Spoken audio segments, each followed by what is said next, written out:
Hello everyone, today we'll talk about how to fix or how to solve a problem of it's not working on your device on the application of Google Wallet.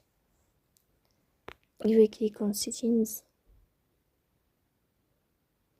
In this page you will go to apps, default apps, app settings. On above you will search about Google Wallet. Here in this page of app info you will click on first stop and you will click OK. Then you will enter to the window of storage.